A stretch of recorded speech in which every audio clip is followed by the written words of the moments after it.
เติบอยู่ที่ไหน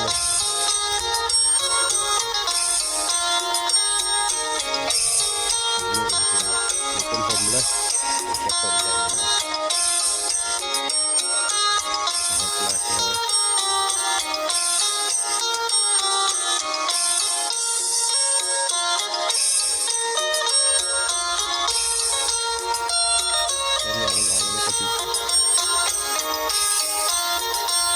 เดี๋ยวพี่น้องเดี๋ยวข้าวขาวเลยแบบ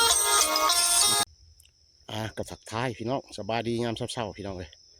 มันนี่ก็ออกสวนคือเก่าพี่น้องออกมาแทกแถวกาแฟพี่น้องเลยแทกแต่ว่านนี่แหละโบแล้ว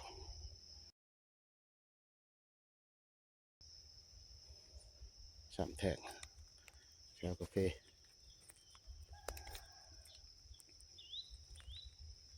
ออกมาแต่เสาเลยมันนี่พี่น้องเลยตะเวนเพิ่มขึ้นสวนกับโบใกล้จะเคลื่อนไปได้หรอกพี่น้องเป็นสอบไม้พี่น้องเลยสอบไม้เดียวโอเค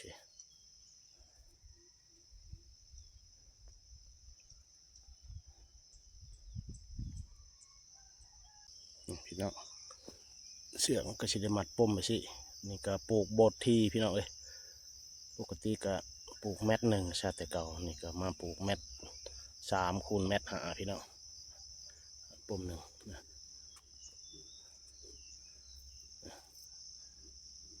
ปมไว้จังสิก็เสียบไปตามนี้เลยพี่น้องเลย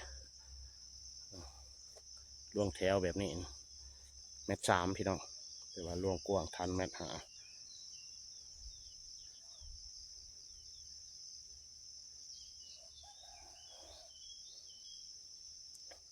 เลาะสวนบะคอน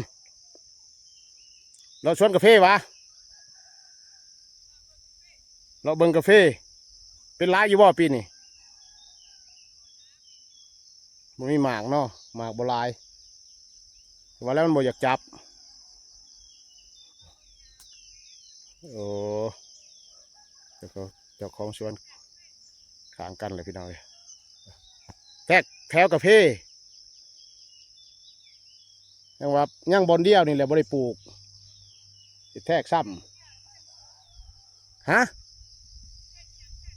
แทกแถวแทก ยังบอนเดียวนี่แล้วแหละก็ได้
เป็นแถวเลยพี่น้อง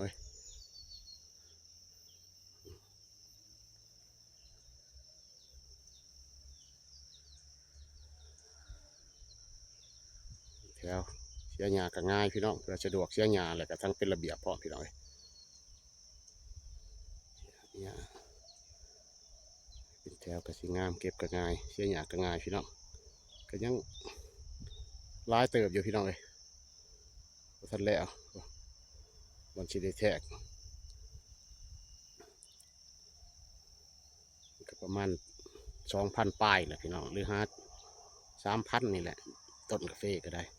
ปลูกเต็มเบิดนี่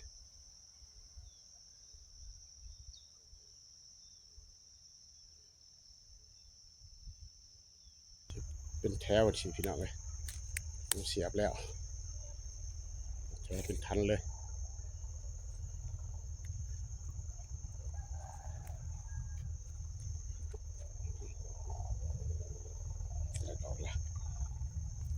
แต่งเต่าพี่น้องเลยแต่งกับบุ้มีหมากลาย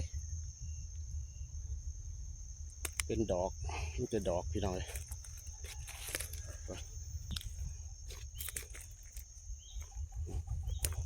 แต่งก็ยังหน่อยอยู่ไม่อยากจับมันใด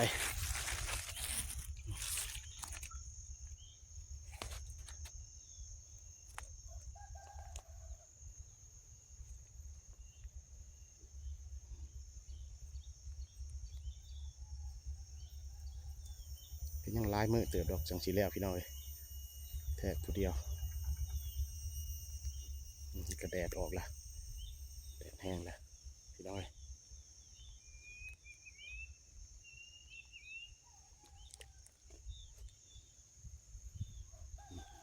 พาพี่น้องไปเลาะเบิ่งสวนกาแฟคนอื่นพี่น้องข้างๆกันเนี่ยเป็นแนวใดใช่น้ำลิ้นก็แห้งเติบอยู่พี่น้องเลยสวนครัวเป็นข้างฝักแมวพี่น้องเลยความเห็ดใหม่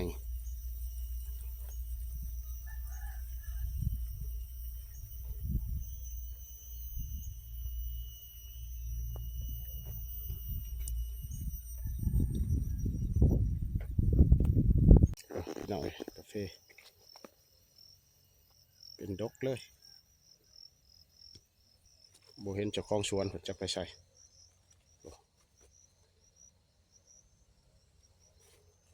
ขนาดพี่น้องเลย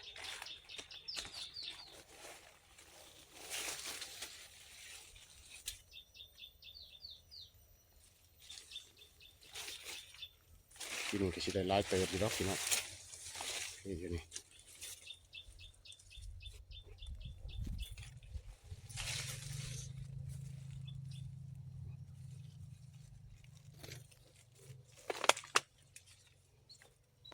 ต้นดกๆ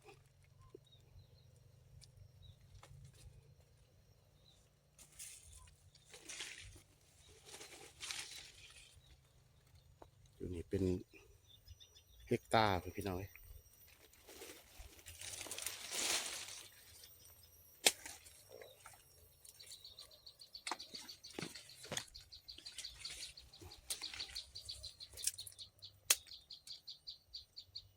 สวนกว้างเลยพี่น้องปลูกต้นอะโวคาโดพี่น้องเป็นโฮมอะโวคาโดมักมีมักม่วงเลยพี่น้อง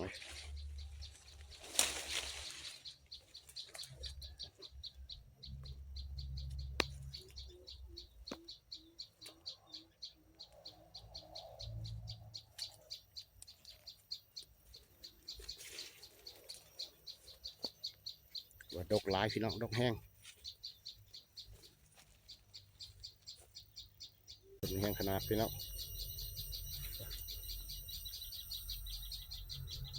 มักมีพี่น้องปลูกเป็นโฮมเลยโฮมต้นกาแฟชุกแมงกะมีมักมีก็ได้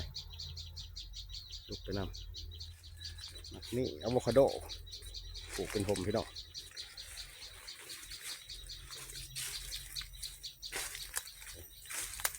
หล่นลงมาก็มีเนาเลยอะโวคาโดพี่น้องส่วนมากก็มีแต่อะโวคาโดหล่นปลูกเป็นโฮมพี่น้องส่วนต้น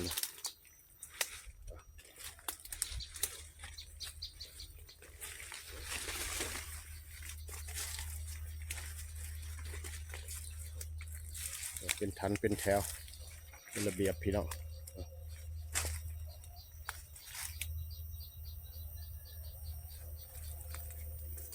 นาดเลย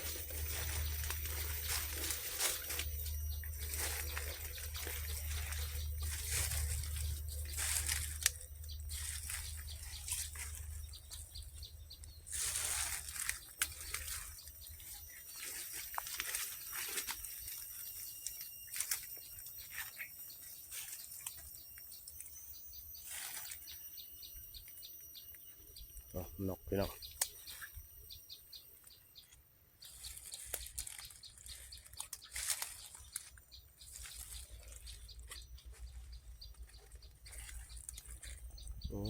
ต้นนกพี่น้อง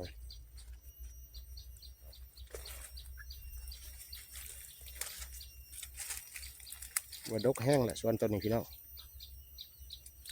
แล้วปีนี้เป็นปีที่2ที่ว่ามันเป็นหมาพี่น้องปีกายจักเพิ่นได้หน่อได้ลายเป็นไดพ่อเจ้าของสวนเพิ่นสิถามเบิ่งปีกายนี่เพิ่นก็สิได้ลายอยู่ดูอังกัดพี่น้องฮักเขาเดียวเลยดวงนี่อันตรายพี่น้องดีแต่ว่ากัดยอดไปกัดอยู่ต้นพอแห้งพี่น้องต้นนี้ก็จักเซยโลว่ามันดก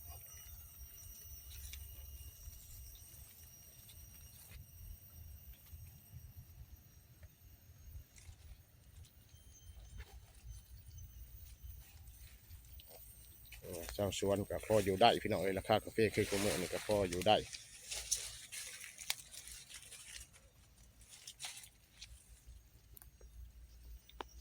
อะโวคาโดพี่น้องลายแห้งขนาด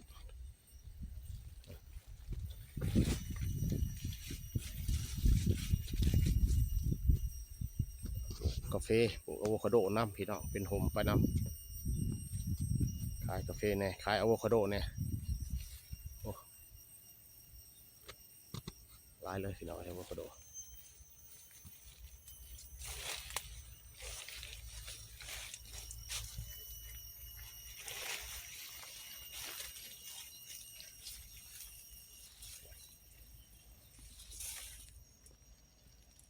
ทันทัวพี่น้องทันชุด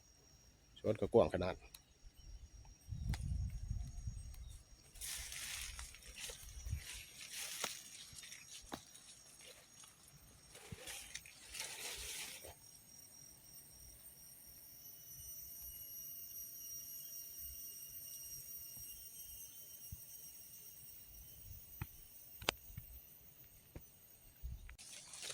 แล้ว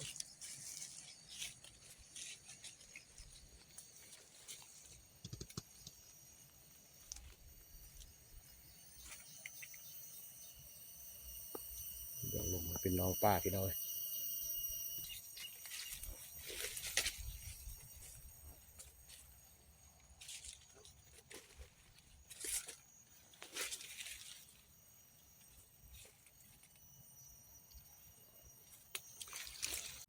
ชิดกพี่น้องลายแห้งขนาด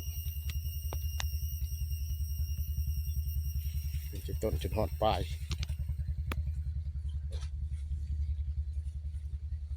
ใบก็จนบ่มีพี่น้องบางต้น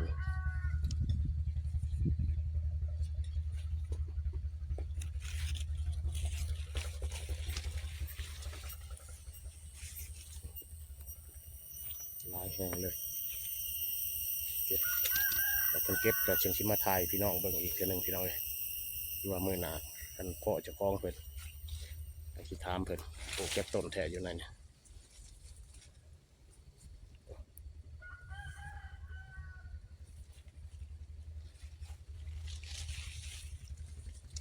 ลายขนาดพี่น้อง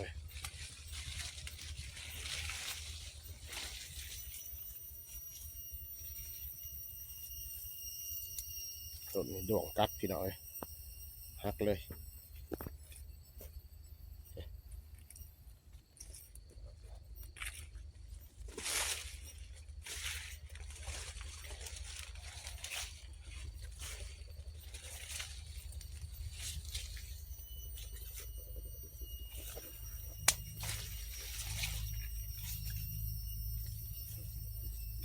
เดี๋ยวพลังได้ก็มีแต่หมากกาแฟพี่น้องปีมันโทมสิเดี๋ยวลายต้นเติบอยู่หรอกพี่น้อง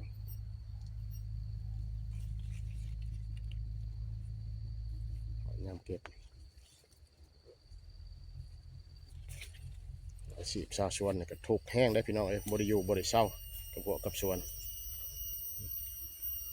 สุกไปนำแล้วก็มีพี่น้องเอ้ย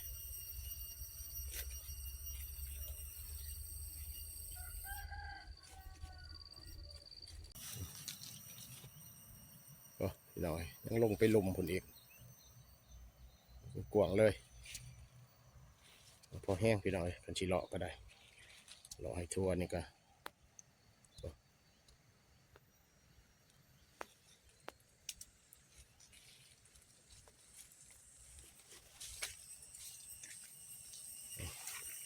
เอาสันนี้ก่อนพี่น้องเอ้ยเราไปลายแห้งกวางพี่น้องชวนก็ได้กวางแห้งพี่น้องเอ้ยคลิปนี้ก็สิขอจบเพียงเท่านี้พบกันใหม่ในคลิปต่อไปขอบใจในการติดตามรับชมพี่น้องโชคดีโชคดี